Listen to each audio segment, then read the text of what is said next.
As protests escalated across the country following the death of George Floyd, so did riot control tactics used by police. There were people running, screaming. She was coughing so hard, my concern was that it was going to trigger contractions.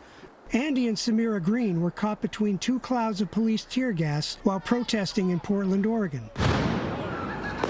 I can't breathe. I'm like, this is how I'm losing my kid.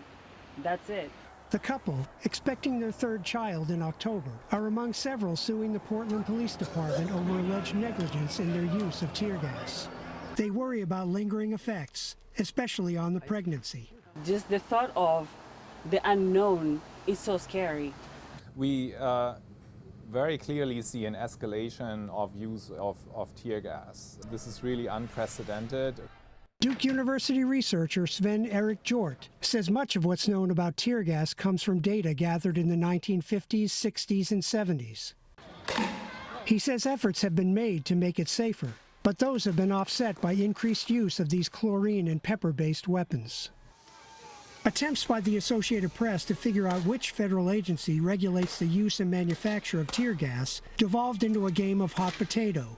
The Environmental Protection Agency, the National Institutes of Health, the Centers for Disease Control and Prevention, and the Food and Drug Administration all pointed to each other.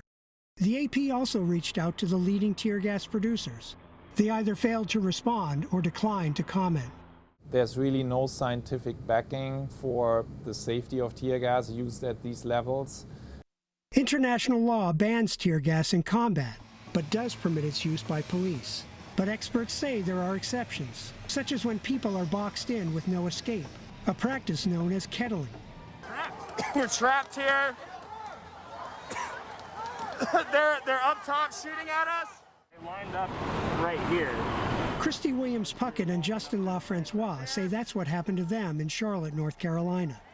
We were like, okay, we can't go this way, we can't go that way. People were just trying to figure out what to do. After the June 2nd incident, City Council member Braxton Winston succeeded in barring any new tear gas purchases for a year.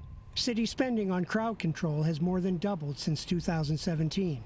I don't think chemical agents should be used on other humans by human beings anywhere in this world. You know, that includes Charlotte, North Carolina. Legal challenges are underway in several cities to halt the use of tear gas, and some departments are reviewing their policies. The U.S. Government Accountability Office is now looking into its use, safety, and oversight. Oregon Congressman Earl Blumenauer has also asked the EPA to investigate. We ought to be looking at what our government is doing to our citizens. Many police departments say the only alternative to these riot control agents is brute force. And I don't think in a civilized society where we have riot control agents to use, which are less lethal, they're irritants, that we should have to resort to shields and sticks. The North Carolina State Bureau of Investigation concluded police did not box in protesters in Charlotte when they deployed tear gas. They threw so many, and they had us closed in on both sides. That's not how it felt to those on the ground.